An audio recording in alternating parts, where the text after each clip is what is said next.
तो guys long हाउचन और daemon god emperor के बीच की फाइनल बैटल। तो गाइस ये इसका वीडियो का पार्ट 1 होने वाला है। तो गाइस चलिए बिना किसी देरी के इस एपिसोड की स्टार्टिंग करते हैं।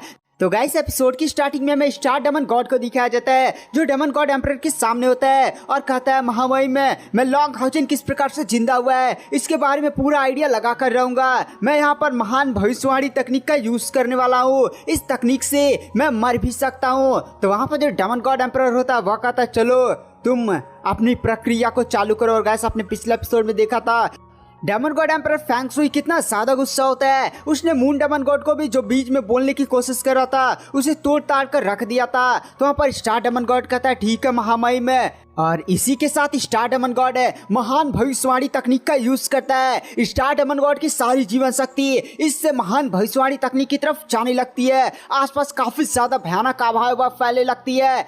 आसमान में एक बड़ी सी ब्लू कलर की स्क्रीन दिखाई देती है जहां पर हमें वो दृश्य दिखाई दिया जाता है जहां पर डेमन गॉड एम्परर ने लॉन्ग हाउचन को जान से मार दिया होता है और फिर उसके सभी साथियों को वहां से जाने दिया होता है। तो उसके सभी साथी लॉन्ग हाउचन के शरीर को उठाते हैं और फिर वो लोग ईर्ष्यावली के पास पहुंच जाते हैं। तो डेमन गॉड एम्परर भी सोचता है क्या यहाँ पर सच में ईर्ष्यावली के पास ऐसी ताकत है कि वह किसी को जिंदा कर सकती है। बट वहां पर वो देखता है कि जो ईर्ष्यावली थी वो अपनी पावर सोर्स का यूज करती है, लॉन्ग हाउचन को बचाने की कोशिश करती है बट वो लॉन्ग हाउचन को नहीं बचा पाती है। तो वहां पर डेमन गॉड भी कंपेयर करता है हाँ मैंने उसके दिल को नष्ट कर दिया था और मेरी पावर्स को हटाकर वहां पर एक नए दिल का निर्माण करना ये नामुमकिन था, ये शियावली नहीं कर सकती थी।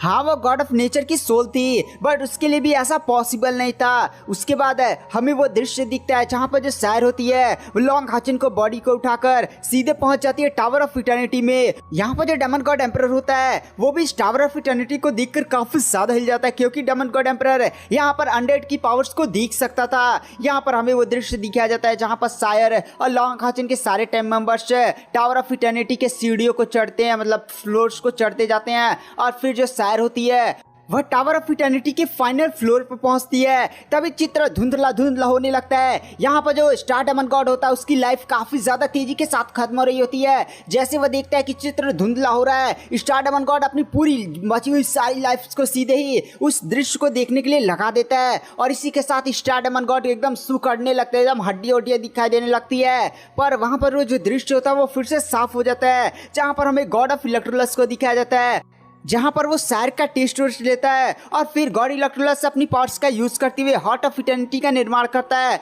और हार्ट ऑफ इटर्निटी को लॉन्ग हाउचन की बॉडी में डालकर वो लॉन्ग हाउचन को रिवाइव कर देता है और इसी के साथ वो सारा दृश्य भी वहां से हट जाता है। और इसी के साथ हमें स्टार डेमन गॉड को दिखाया जाता है जो भाई धड़ाम से जमीन पर गिरता है। स्टार डेमन गॉड मरा नहीं होता है लेकिन उसकी हालत बहुत ही ज्यादा बेकार होती है। उसकी 99% पावर खत्म हो चुकी होती है। अब वो इतना ज्यादा कमजोर हो चुका होता है ना लेवल 5 का कल्टीवेटर भी उसे बहुत ही आसानी से जान से मार सकता था। यहाँ पर जो डेमन गॉड एम्परर होता है वो तुरंत अपनी गॉड रियलम की पावर्स का यूज करता है। आप भी जानते हैं डेमन गॉड एम्परर भी गॉड रियलम में पहुंच चुका है और उसकी बॉडी से कुछ मिस्टीरियस सी पावर्स निकलती हैं और वो मिस्टीरियस पावर सीधे जाकर स्टार डेमन गॉड को लमसम 90% से भी ज्यादा रिकवर कर देती हैं। इस डेमन गॉड एम्परर की इतनी ज्यादा भयानक पावर्स को देखकर यहाँ पर मून डेमन गॉड है और बाकी जो डेमन गॉड्स थे साथ ही साथ अब्बाओ भी काफी ज्यादा शौक हो जाता है। वो लोग समझ नहीं पा रहे होते कि भाई डेमन गॉड एम्परर किस रियलम तक पहुंच चुका है। यहाँ पर स्टार डेमन गॉड की लमसम 99% पावर खत्म हो चुकी थी लेकिन उसने एक झटके के अंदर उसको 90% तक ठीक कर दिया।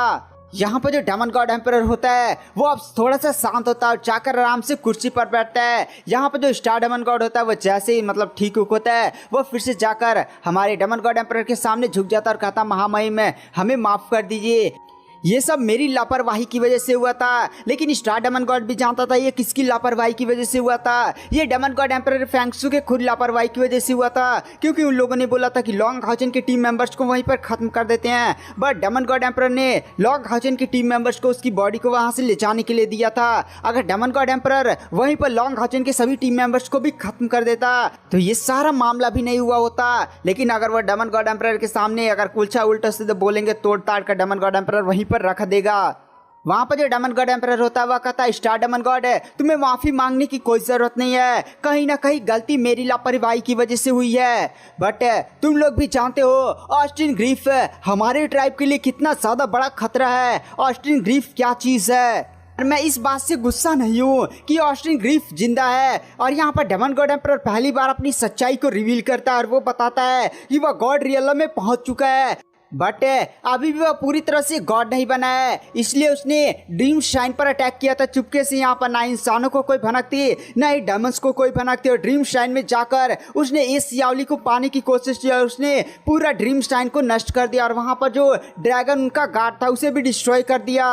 और जैसे वो इस यावली को अपने साथ लेने ही वाला होता है और वहाँ पर लॉन्ग हाउचन की एंट्री हो गई थी और लॉन्ग हाउचन ने मेरे हाथों से इस यावली को लेकर चला गया और मेरा सबसे बड़ा सपना गॉड बनने का छूट गया।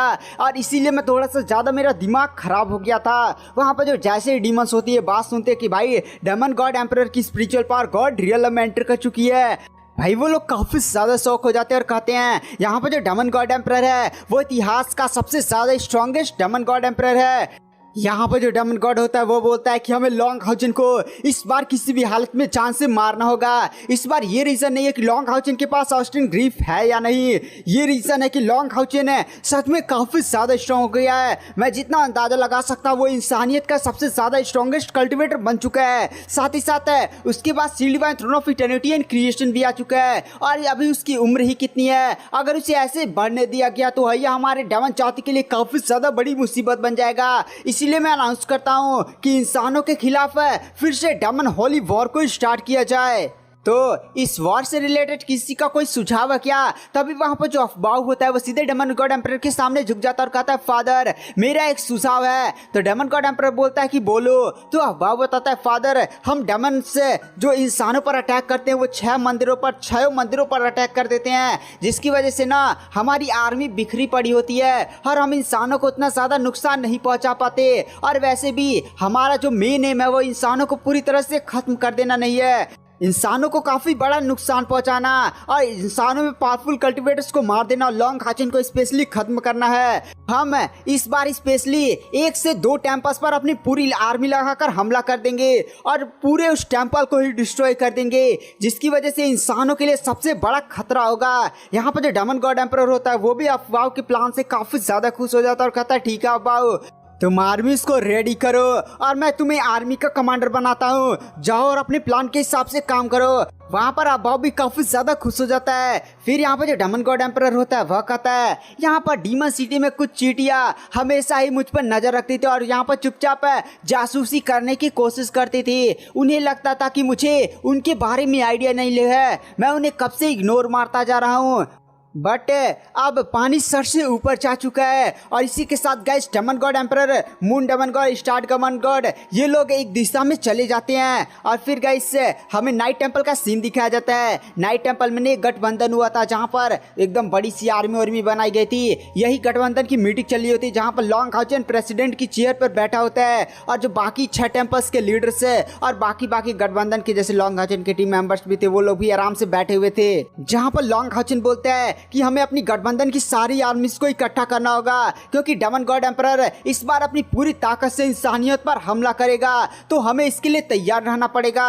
तो यहाँ पर लॉन्ग हाउचन के फादर लॉर्ड सिंगी बोलते लॉन्ग हाउचन तुम कहना क्या चाहते हो? तो लॉन्ग हाउचन सारी घटना बता देता है कि किस तरह से वह डेमन गॉड एम्परर से मिला और किस तरह से उसने shield divine throne of eternity and creation की पावर्स का यूज करते हुए डेमन गॉड एम्परर के सामने से इस यावली को बचाकर लेकर चला आया था। सारी घटना लॉन्ग हाउचन डिटेल में बता देता है। तो लॉन्ग हाउचन बोलता है तो आप लोग समझ चुके होंगे कि डेमन गॉड एम्परर इस बार कौन सा हमला करने वाला है। तो वहाँ पर सभी लोग कहते हैं ये मैटर तो सच में काफ़ी ज़्यादा सीरियस हो चुका है। तो लॉन्ग हाउचन बोलता है तो संगठन की आर्मी को कल इकट्ठा किया जाए, हमें किसी भी पर लड़ाई के लिए तैयार होना पड़ेगा। तो यहाँ पर संगठन के जितने भी मेंबर्स होते हैं वो हमें सिर लाते हैं। फिर हमें कल का सीन दिखाया जाता है जहाँ पर सारे लोग फिर से मीटिंग के लिए बैठे होते हैं और यहाँ पर लॉन्ग हाउचन की रिपोर्ट दी जाती है कि आर्मीज रेडी हो चुकी है। और तभी अचानक से कमरे में एक नाइट दौड़ते आता है और उसके हाथ में एक लेटर होता है और वो नाइट काफी ज्यादा एकदम शॉक में लग रहा होता है। वह सीधे लेटर ले जाकर लॉन्ग हाउचन को दिया जाता है। लॉन्ग हाउचन भी उस लेटर को पढ़ता है और काफी ज्यादा शॉक हो जाता है। यहाँ पर सभी लोग कहते हैं कि प्रेसिडेंट क्या हुआ? तो यहाँ पर लॉन्ग हाउचन कहता है ये कैसे संभव हो सकता है?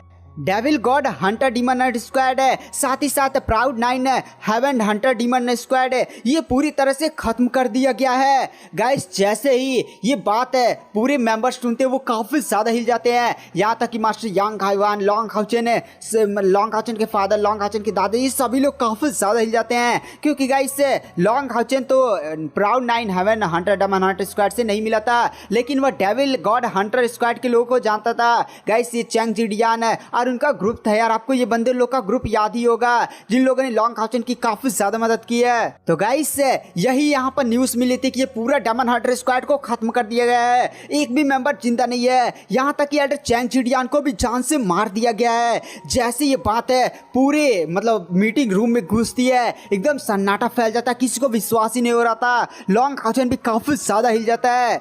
गाइस ये लोग इंसानियत के सबसे ज्यादा पावरफुल डीमन हंटर स्क्वाड होते हैं। इन लोगों ने डेमन गॉड एम्परर के साथ भी आपने देखा होगा कई बार इन लोग की फाइट शूट हुई थी, बट ये इन लोग का सभी का एक साथ खत्म हो जाना ये बहुत ही ज्यादा बड़ी शॉकिंग की बात है। यहाँ पर रिपोर्ट में आगे लिखी हुई थी कुछ डेमन गॉड्स के वीक और अकेले होने का न्यूज़ मिला था, जिसकी वजह से ये लोग मारने उड़ने गए थे, लेकिन डेमन्स ने जो घेर लिया, काफ़ी ज़्यादा डेमन गॉड्स आ गए। और यहाँ पर डेमन गॉड एम्परर का आने का कोई खबर नहीं है उसमें लिखा था, बट यहाँ पर ये न्यूज़ मिला है कि इन लोगों ने मरते मरते भी 3 डेमन गॉड को जान से मार दिया। यहाँ पर जो लॉन्ग हाउचेन होता है वो भी शौक में कहता है कि भाई एल्डर चैंग जिडियान वो बहुत ही ज़्यादा स्ट्रॉन्ग थे, उनकी स्पिरिचुअल एनर्जी लमसम 5 लाख के पास थी, यानी सेकंड डेमन गॉड के साथ वो फाइट कर सकते थे। बट आखिर ये कैसे हुआ कि सभी के सभी लोग एक साथ ही खत्म हो गए? मतलब एकदम दिल में दर्द हो जाता है सभी लोगों को। फिर वहाँ पर वो लोग थोड़ा सा शोक मनाते, नाइट सलामी उलामी दी जाती है। फिर यहाँ पर जो लॉन्ग हाउचेन होता है वो अपनी भावनाओं को शांत करता है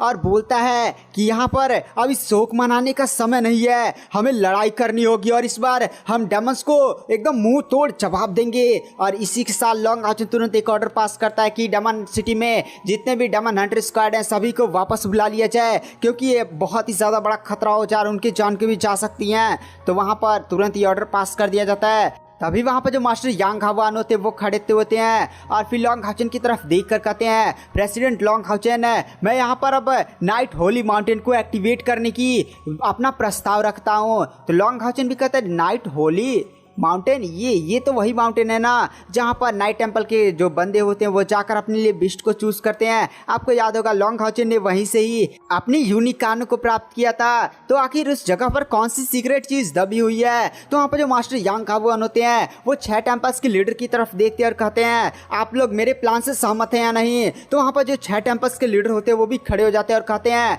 अब यहाँ पर मामला काफी ज्यादा सीरियस हो चुका है, इस बार का जो युद्ध होने वाला है वह डेमन्स पूरी अपनी ताकत से लड़ेंगे, तो इस बार हमें भी अपनी पूरी ताकत से लड़ना चाहिए। तो नाइट होली माउंटेन को एक्टिवेट किया जाए। तो लॉन्ग हाउचेन भी पूछता है कि भाई ये चीज़ क्या है?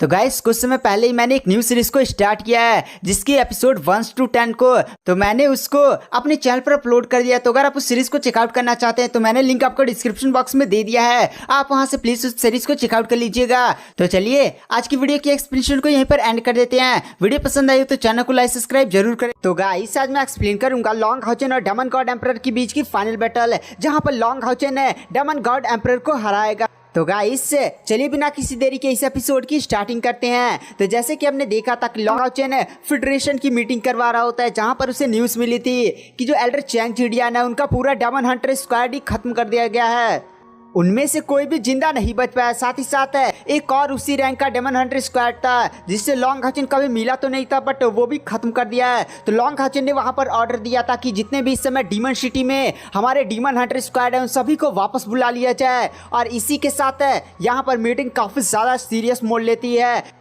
कि प्रेसिडेंट अब हमें नाइट होली माउंटेन को एक्टिवेट करना पड़ेगा। लॉन्ग हाउचेन पूछता है कि नाइट होली माउंटेन क्या है? तो वहाँ पर जो मास्टर यांग हाई होते हैं वो सभी टेम्पल्स की मास्टर की तरफ देखते हैं। तो वहाँ पर जो सभी टेम्पल्स के हेड होते हैं वो भी कहते हैं हाँ अब यहाँ पर मैटर काफ़ी ज़्यादा सीरियस मोड़ ले चुका है, जो डीमंस है वो अपनी पूरी ताकत लगा देंगे इस बैटल में, तो हमें भी इस चीज़ का यूज़ करना चाहिए। तो वहाँ पर जो मास्टर यांग हाई होते हैं वो लॉन्ग हाउचेन की तरफ देखते और कहते हैं लॉन्ग हाउचेन तुम लोग अभी युवा पीढ़ी की हो, तुम लोग नाइट होली माउंटेन के सीक्रेट के बारे में नहीं जानते हो, तो चलो मैं तुम सभी के सामने आज नाइट होली माउंटेन के सीक्रेट को रिवील करता हूँ।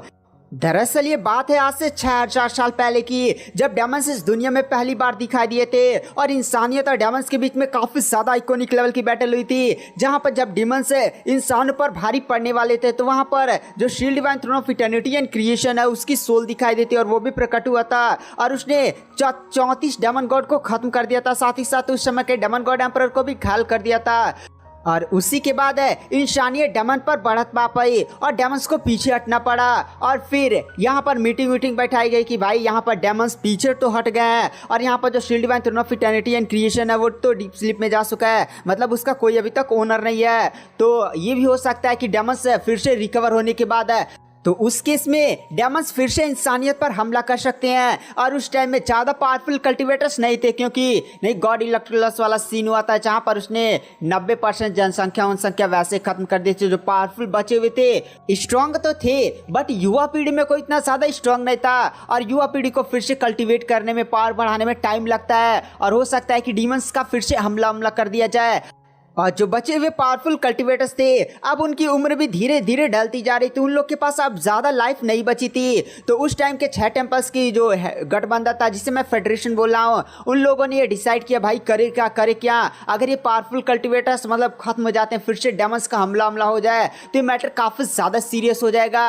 तो उस समय फेडरेशन के पास एक रीइंकार्नेशन स्क्रोल था। ये रीइंकार्नेशन स्क्रोल कहाँ से आया था किसी को भी आइडिया नहीं था, बट इतना पता था ये किसी बहुत ही ज़्यादा पावरफुल नेक्रोमेंसर का था। और इस रीइंकार्नेशन स्क्रोल की खास बात यह थी कि अगर इस रीइंकार्नेशन का उपयोग किसी कल्टीवेटर पर किया जाए तो वह कल्टीवेटर अनडेड के फॉर्म में हो जाएगा। उसके पास सारी उसकी मेमोरी होगी, सारी पावर्स होगी, बट वो अनडेड बन जाएगा और वो जाकर डीप स्लीप में अगर चला गया और फिर उसे जगाया जाए तो उसकी पावर वैसे ही होगी, मतलब उम्र काफ़ी ज़्यादा बढ़ जाएगी। जहाँ पर एक इंसान की उम्र की लिमिट होती है, यह अनडेड के फॉर्म में काफ़ी ज़्यादा समय तक जीवित हो सकते हैं, बट इसमें आप जानते हैं अनडेड बन जाएंगे तो काफ़ी ज़्यादा कष्ट सोच भी होता है। तो यहाँ पर उस समय भी काफ़ी ज़्यादा बवाल हुआ कि भाई यहाँ पर ये लोग हमारे टेम्पल्स के हीरो हैं, इनकी उम्र अब खत्म हो रही है तो इन्हें आराम से मरने दिया जाए। बट काफ़ी ज़्यादा इधर उधर की बातें हुई कि भाई क्या किया जाए, क्या किया जाए। तो उस समय के पावरफुल कल्टिवेटर्स ने डिसाइड किया कि भाई हम लोग इस रीइंकार्नेशन स्क्रोल का उपयोग अपने ऊपर करने के लिए तैयार हैं,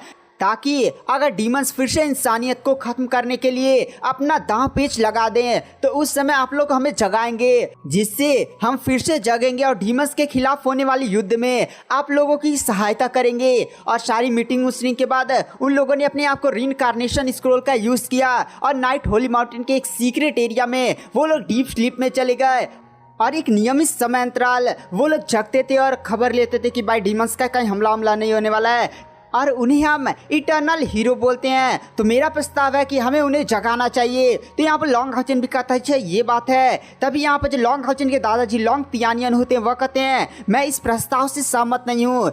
देखिए बात यह है कि जो इटर्नल हीरोज ने हमारे लिए किया है वह सच में काफ़ी ज़्यादा सराहनीय है, इंसानियत हमेशा उनकी रीढ़ी रहेगी। बट इटर्नल हीरोज 6000 साल से अनडेड के फॉर्म में है, तो उनके दिमाग पर हो सकता है कुछ असर पड़ा हो, नहीं अनडेड एकदम पागल लोग लगता है हरकत करने लगते हैं। अगर हम फिर से उन्हें जगाते हैं तो हो सकता है वो फिर से इंसानियत पर हमला कर इधर तबाही वाही मचाने लग जाएं और इधर डीमंस का हमला हो जाए। तो भाई यहाँ पर हम दोनों तरह से फंसेंगे और हमारी गंदी वाली लग जाएगी। तो यहाँ पर जो लॉर्ड जिंगी होते हैं लॉन्ग हाउचन के फादर, वो भी इस बात से सहमत करते हैं।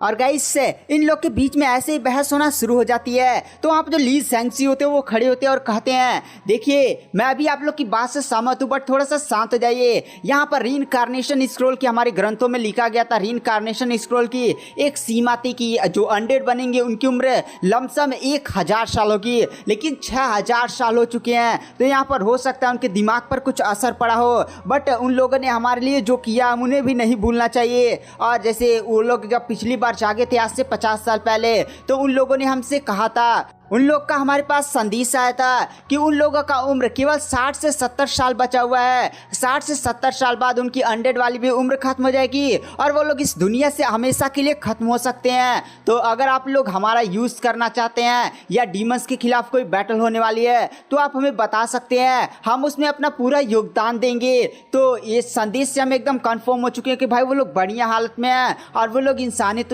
पर कुछ हमला नहीं करेंगे। हाँ उनकी थोड़ी सी ताकत कम हो चुकी होगी, बट मैं इस बात को कंफर्म कर सकता हूँ।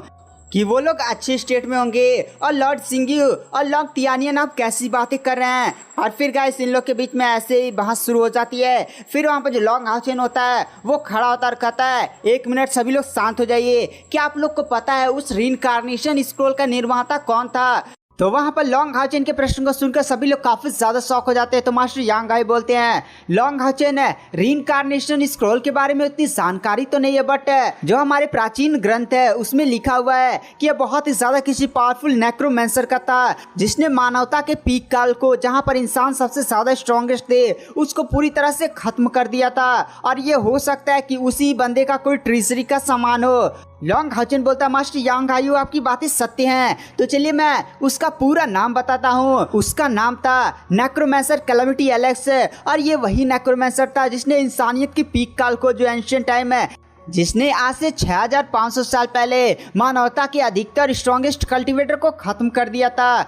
तो सभी लोग लॉन्ग हाउचेन को ऐसे इलेक्ट्रोलस का नाम बताता हुआ देखकर काफी ज्यादा शौक हो जाते हैं। वहां पर किसी को भी आइडिया नहीं था कि इलेक्ट्रोलस, बस उनको ग्रंथों में ऐसा मिला था कि कोई नेक्रोमेंसर था, क्योंकि इलेक्ट्रोलस ने उस समय लमसम सभी को ही खत्म कर दिया था। तो वहां पर जो प्रीस्ट टेंपल की हेड होती है लिंग सियाओ, वो भी कहती है कि लॉन्ग हाउचेन जो भी इलेक्ट्रोलस बंदा था वो बहुत ही ज्यादा दुष्ट व्यक्ति था, उसने मानवता की पीक काल को खत्म कर दिया। अगर उस टाइम के पावरफुल कल्टीवेटर्स बचे होते तो जो डीमंस थे वो हम पर कभी भी ऐसे प्रभुत्व नहीं जमा पाते। लीडर लिंग सियाओ आप यहाँ पर गलत हैं। दरअसल इलेक्ट्रोलस के साथ जो हुआ था, जो उस पर बीती थी, वो काफी ज्यादा दर्दनाक था, लेकिन उसने जो किया वो भी उतना ज्यादा सही नहीं था। बट अगर मैं आप लोगों से बोलूं कि जो इलेक्ट्रोलस था वो भी सन ऑफ लाइट्स की पावर को धारण करता था, तो आप लोग क्या मेरी बातों पर विश्वास करेंगे।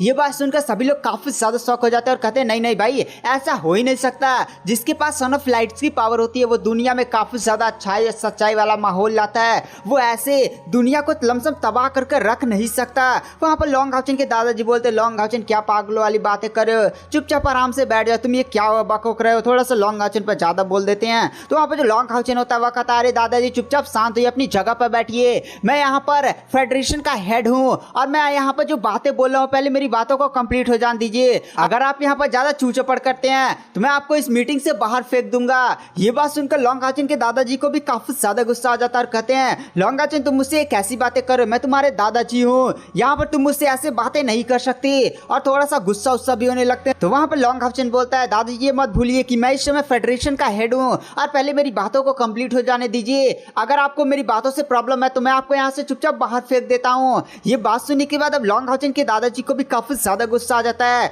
और अपनी पावर्स को शो करते हैं, अपनी भयानक पावर को अनलिश करते हैं और सीधे ही लॉन्ग हाउचेन को मुक्का मारने के लिए लॉन्ग हाउचेन की तरफ बढ़ जाते हैं। तो वहाँ पर जो लॉन्ग हाउचेन होता है वो तुरंत अपनी भयानक पावर को अनलिश करता है और जैसे लॉन्ग हाउचेन की स्पिरिचुअल पावर से आसपास फैलती है, आसपास काफी ज्यादा भयानक दबाव फैलता है और फिर लॉन्ग हाउचेन अपने दादाजी के अटैक को काफी ज्यादा इजीली रोक लेता है और उन पर अटैक कर उन्हें पीछे ढकेल देता है। लॉन्ग हाउचेन भी अब थोड़ा सा गुस्से में बोलता है कि दादाजी को थोड़ा सा गार्ड्स बाहर लेकर जाओ। इधर जो दादाजी भी होते हैं वो भी लॉन्ग हाउचेन को गुस्से में देखते हैं और फिर वो थोड़ा सा मुस्कुरा देते हैं। फिर वहां पर ये मुस्कान कोई देख नहीं पाता, एक झटके के अंदर वो मुस्कान चली जाती है। यहाँ पर जो गार्ड्स होते हैं वो लॉन्ग हाउचेन के दादाजी को बाहर ले जा रहे होते हैं। तो लॉन्ग हाउचेन के फादर भी बोलते हैं लॉन्ग हाउचेन तुम अपने दादाजी के साथ ऐसा वैसा कैसे कर सकते हो, और वो भी लॉन्ग हाउचेन के इस व्यवहार से काफी ज्यादा शौक में होते हैं। तो वहां पर जो लॉन्ग तियानियन होते हैं यानी लॉन्ग हाउचेन के दादाजी होते हैं अपने बेटे से कहते हैं अरे यार रहने दो, यहाँ पर बच्चे बड़े हो जाते हैं तो थोड़ा सा घमंड आ ही जाता है।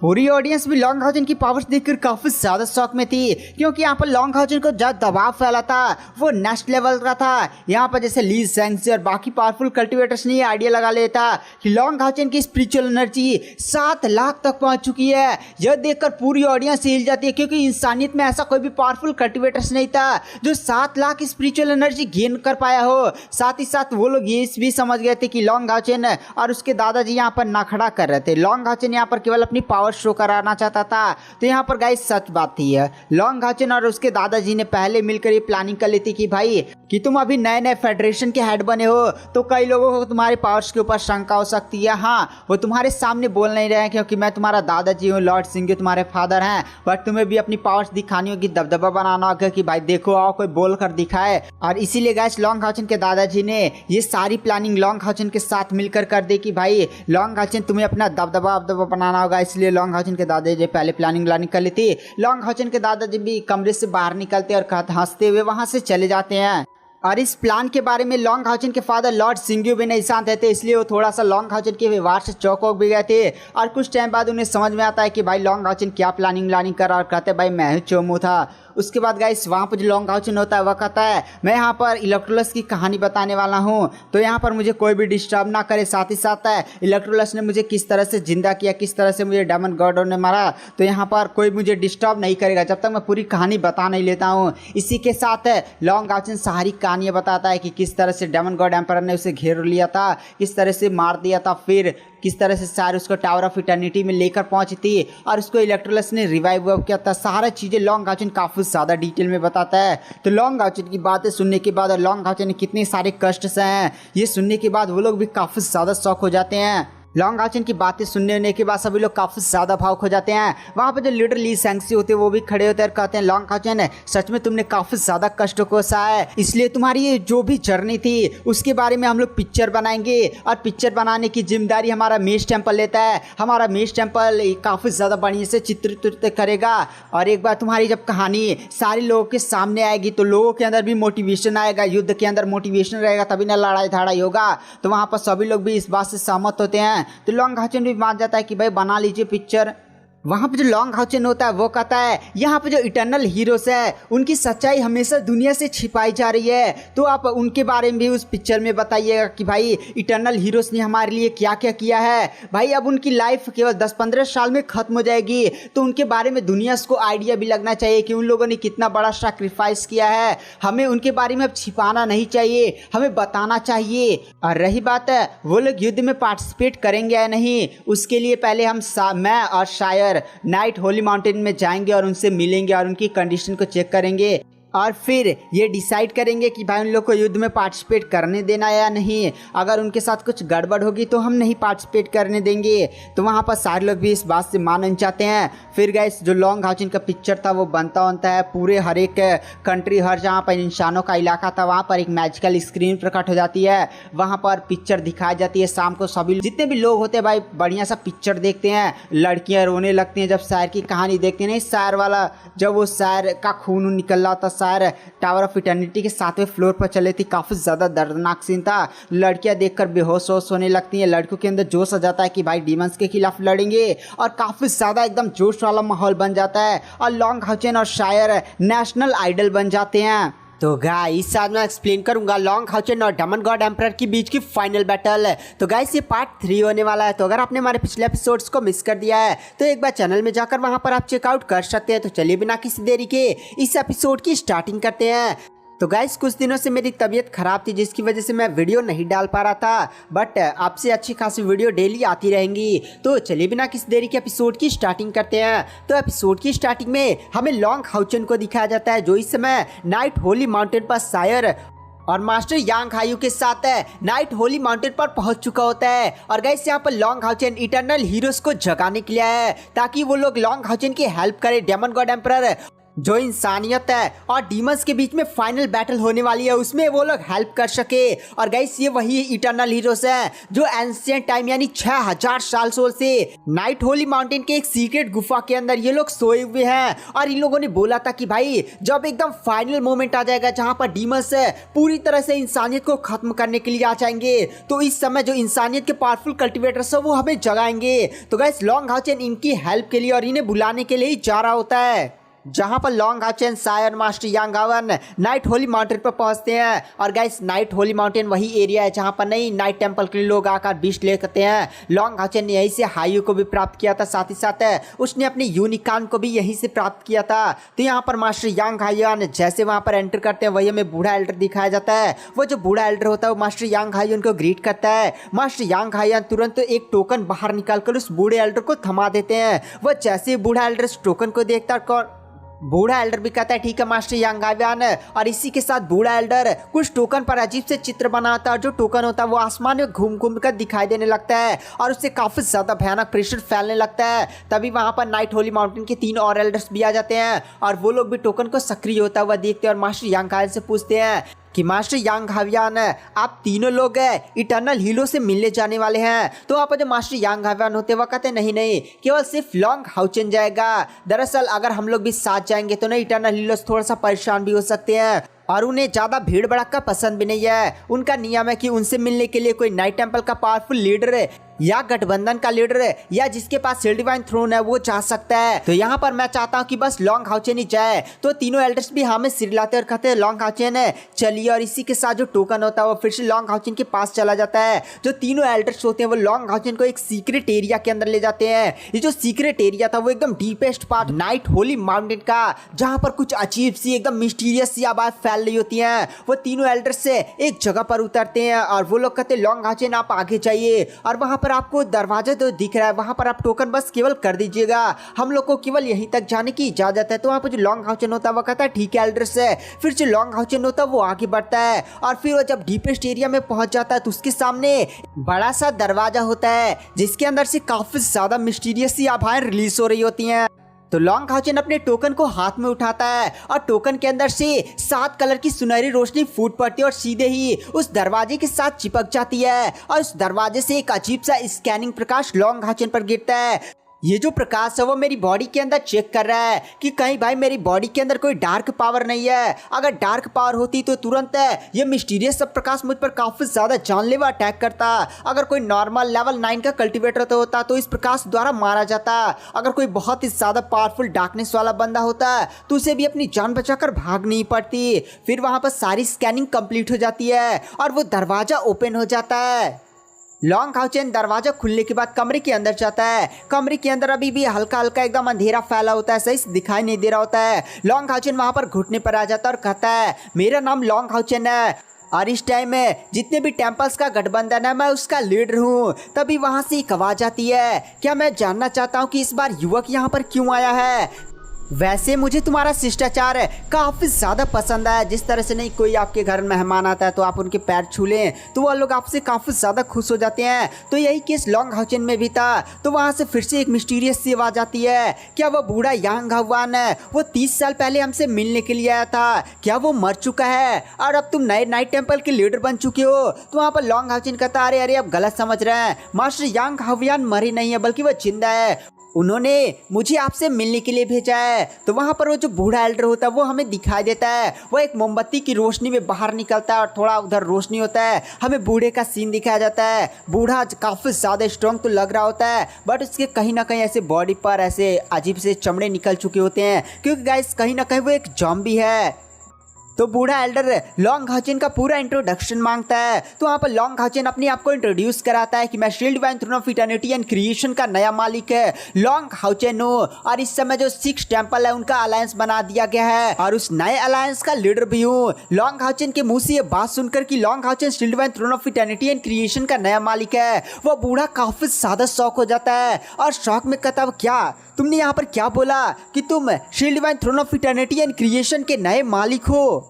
तो यहाँ पर साबित करो। तो वहाँ पर जो लॉन्ग हाउचेन होता है वह कहता है आप चाहते हैं कि मैं यहाँ पर shield divine throne of eternity and creation का यूज़ करूँ, बट अगर मैं यहाँ पर shield divine throne of eternity and creation का यूज़ करता हूँ तो उसके अंदर से काफ़ी ज़्यादा हाई क्वालिटी में और काफ़ी ज़्यादा भारी मात्रा में प्रकाश की रोशनी बाहर निकलती है। तो वो नहीं प्रकाश की रोशनी थोड़ी सी ज़ॉम्बीज़ के लिए ज़्यादा इनफेक्टिव होती है, आपकी बॉडी से टकराती है तो आपको नुकसान भी पहुँच सकता है और यहाँ पर बाकी पूर्वज भी सोए हुए हैं तो उन लोग को भी नुकसान पहुंच सकता है। तो वहाँ पर वो जो बूढ़ा एल्डर होता है वो हंसने लगता है, लॉन्ग हाउचेन की तरफ देख कर कहता है अरे बच्चे तुम हमारे बारे में ज़्यादा ही कुछ सोच रहे हो। दरअसल हमने जिस नेक्रोमेंशन का रीइंकार्नेशन स्क्रोल का यूज़ किया था और अपने आप को ज़ॉम्बी में कन्वर्ट कर लिया था, वो रीइंकार्नेशन स्क्रोल है हमारे पास सारी हमारी क्षमता है, जैसे हमारे पास जो भी लाइट की पावर्स हैं, जो भी जिस प्रकार की भी पावर्स हैं उसी स्टेट में मेंटेन रखता है। ये नहीं कि हमारी सारी इंटरनल पावर, जैसे हमारे पास लाइट की पावर है तो उसे डार्क में कन्वर्ट कर देगा, ऐसा वो स्क्रोल नहीं था, वो बहुत ही ज़्यादा स्पेशल स्क्रोल था। तो तुम बिना झिझक के अपने shield van throne of eternity and creation को यहाँ पर समन कर सकते हो। मैं अभी देखना चाहता हूँ। तो वहाँ पर जो लॉन्ग हाउचन होता है वह कहता है तो ठीक है, और इसी के साथ वहाँ पर लॉन्ग हाउचन shield van throne of eternity and creation को समन करता है। और जैसे वहाँ पर shield van throne of eternity and creation दिखाई देता है भाई पूरी गुफा एकदम चमक जाती है, काफी ज्यादा प्रकाश फैल जाता है। लॉन्ग हाउचन देखता है कि यहाँ पर 73 ऐसे कब्रें बनी हुई थी, यानी गाइस यहाँ पर टोटल 73 इटर्नल हीरोज मौजूद हैं। यहाँ पर जैसे लॉन्ग हाउचन के shield van throne of eternity and creation का प्रकाश पूरे गुफा में फैलता है, जो उतने भी 73 इटर्नल हीरोज होते हैं वो अपना कब्रों का ढक्कन हटा हटा बाहर निकलने लगते हैं। यहाँ पर वो जो बूढ़ा एल्डर होता है जिसे लॉन्ग हाउचन पहली बार मिला था, वो तो एकदम लॉन्ग हाउचन के shield van throne of eternity and creation को देखकर एकदम इतना ज्यादा खुश हो जाता है और हंसते हुए कहता है फाइनली किसी बंदे ने shield van throne of eternity and creation को हासिल कर लिया। अब वह दिन आ गया जहां पर जो इंसानियत है वो डीमंस के खिलाफ अपनी बढ़त को बनाएगी। तो वहां पर जो लॉन्ग हाउचन होता है वह जब देखता है कि सारे इटर्नल हीरोज वहां पर आ चुके हैं, तो लॉन्ग हाउचन भी अपने shield van throne of eternity and creation को वहीं पर बंद कर देता है और फिर सभी इटर्नल हीरोज के पास जाकर उनके सामने घुटने पर आ जाता है और कहता है आप सभी इटर्नल हीरोज ने अनडेड के फॉर्म में रहें ताकि जब भी ह्यूमैनिटी को मदद की जरूरत पड़े आप लोग आकर वहां पर उसकी हेल्प कर सके। मानवता सच में आपकी काफी ज्यादा बड़ी रीढ़ी है। और लॉन्ग हाउचन उन सभी इटर्नल हीरोज के सामने घुटने पर आ जाता है। तो सभी इटर्नल हीरोज लॉन्ग हाउचन से कहते हैं लॉन्ग हाउचन तुम क्या कर रहे हो, तुम shield van throne of eternity in creation के मालिक हो, थोड़ा सा खड़े हो जाओ। तो लॉन्ग हाउचन भी खड़ा हो जाता है। फिर वहां पर एक लेडी एल्डर होती है, वो भी बोलती है बच्चा सच में कितना ज्यादा प्यारा है, और लॉन्ग हाउचन तुम हमारे बारे में इतना टेंशन मत करो क्योंकि हमने ये खुद चुना था कि हम लोग अनडेड के फॉर्म में रहेंगे और ह्यूमैनिटी को जब भी हमारी जरूरत पड़ेगी हम बाहर रहेंगे। तो गाइस लॉन्ग हाउचन जब पहली बार इस गुफा के अंदर नहीं आता तो एक बूढ़े इटर्नल हीरो से मिला था। तो वही बूढ़ा इटर्नल हीरो लॉन्ग हाउचन से बोलता है लॉन्ग हाउचन है इनसे मिलो, ये है नाइट टेंपल के फर्स्ट पैट्रियार्च शू जी हाओ, और इन्हीं के नेतृत्व में जो 5 शील्ड वैन थ्रोन थे वो बनाए गए थे। तो वहाँ पर लॉन्ग हाउचन भी उन्हें देखता है और शू शियाओ को ग्रीट करता है। वहाँ पर जो शू शियाओ भी कहते हैं लॉन्ग हाउचन है तुम सच में काफी ज्यादा टैलेंटेड हो। पिछली बार जो 30 साल पहले यहाँ पर मास्टर यांग आया हुआ था वो तो चोमू इंसान था, चोमू। चलो यहाँ पर तुम आए होगे तो बाहर की सारी खबरें बताओ, क्या कुछ हो रहा है बाहर। तो यहाँ पर लॉन्ग हाउचन बताता है कि किस तरह से पिछला डीमन होली वार हुआ, किस तरह से यहाँ पर सारी चीजें चल रही हैं और किस तरह से उसने shield van throne of eternity and creation प्राप्त किया, उसके साथियों ने भी प्राप्त किया।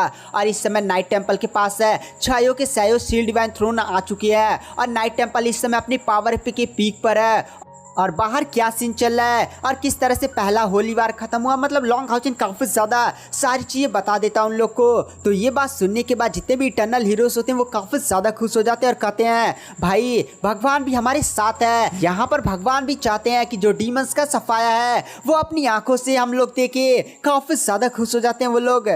लॉन्ग हाउचन है सच में जो हमारी किस्मत है वो काफी ज्यादा बढ़िया है। देखो जब हम अनडेड के फॉर्म में कन्वर्ट हुए थे तो हमने सोचा था कि भाई हमारी जो मैक्सिमम एज होगी वो 1000 साल तक, मतलब 1000 साल बाद हमारी अनडेड बॉडी भी खत्म हो जाएगी। लेकिन हम जिस जगह पर सोए हुए हैं उस जगह के ऊपर से नाइट टेंपल का एक काफी ज्यादा प्योर झरने वाली नदी गुजरती है और इस नदी की वजह से यहाँ पर काफी ज्यादा ठंडी ठंडी कोल्ड एनर्जी फैलती है। और इस कोल्ड एनर्जी को जब हम अब्सॉर्व करते हैं तो हमारी सोल पावर में काफी ज्यादा वृद्धि हुई थी। और गैस सोल पावर की वजह से जितने भी अनडेड होते हैं वो जीवित रहते हैं। तो सोल पावर में वृद्धि की वजह से हम लोग अभी तक जी पाए हैं, बट अब हम भी अपने लिमिट तक पहुंच गए।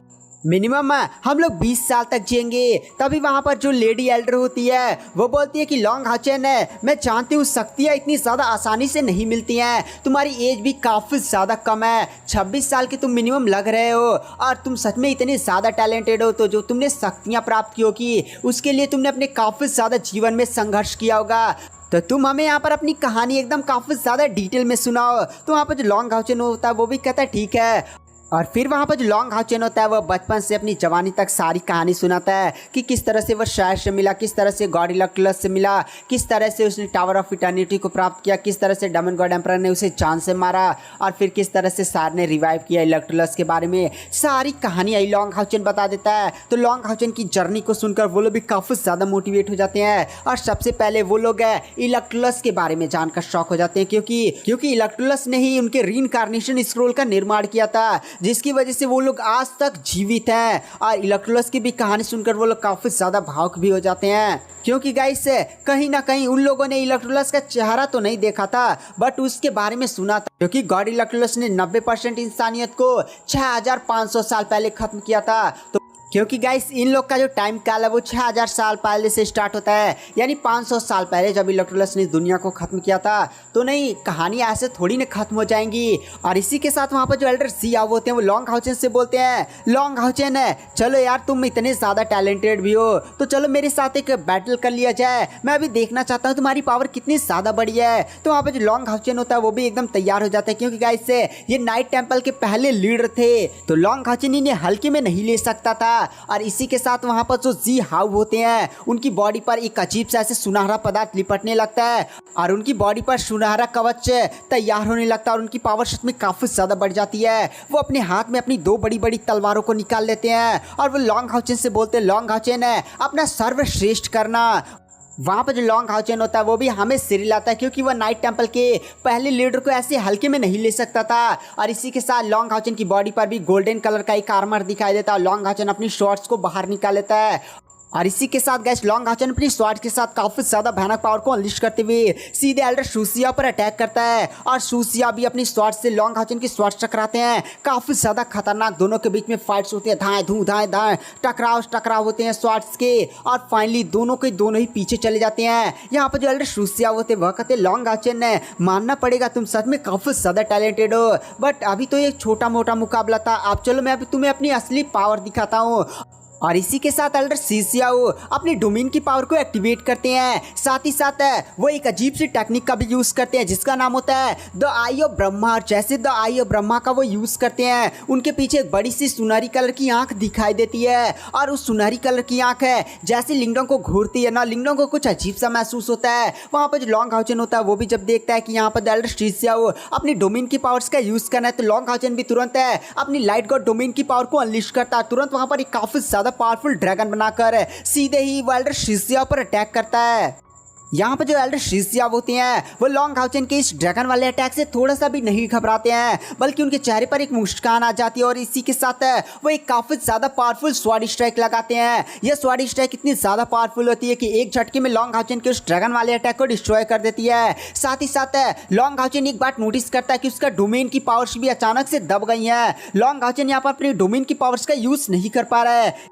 ये बात जानने के बाद लॉन्ग हाउचेन भी काफी ज्यादा शॉक हो जाता है। गाइस यहाँ पर डोमेन की लॉन्ग हाउचेन की पावर को दबा दी जा रही थी, यहाँ पर लॉन्ग हाउचेन फिर से अपनी डोमेन की पावर्स का यूज करता है और फिर से ही 1-2 स्ट्राइक से एल्डर शुसिया पर करता है। बट वहाँ पर जो एल्डर शुसिया होती हैं वो लॉन्ग हाउचेन के हर एक डोमेन अटैक को काफी ज्यादा इजीली डॉज और डिस्ट्रॉय भी कर दे रहे थे। लॉन्ग हाउचेन ये बात जानने के बाद काफी ज्यादा शॉक हो जाता है और लॉन्ग हाउचेन इस फाइट में एक बात नोटिस करता है कि यहाँ पर जो एल्डर शुसिया है वह उसके डोमेन टेक्निक में कुछ खामियों को ढूंढ चुके हैं और उसी खामियों द्वारा वह उसके हर एक डोमेन अटैक को काफी ज्यादा इजीली डिस्ट्रॉय और उसके डोमेन को बार बार विफल कर दे रहे हैं। बट आखिर ये कैसे हो कैसे रहा है? और फिर लॉन्ग हाउचेन की नजर उस mysterious see the I of Brahma technique पर पड़ती है, जो बड़ी सी आंखों लगातार लॉन्ग हाउचेन को ही घूर रही होती है। तो लॉन्ग हाउचेन भी कहता है, अच्छा द आई ऑफ ब्रह्मा की वजह से ये सारी चीजें हो रहा है। यहाँ पर एल्डर शुसियाओ ने मेरी डोमेन टेक्निक के अंदर कुछ बड़ी खामियों को ढूंढ लिया है।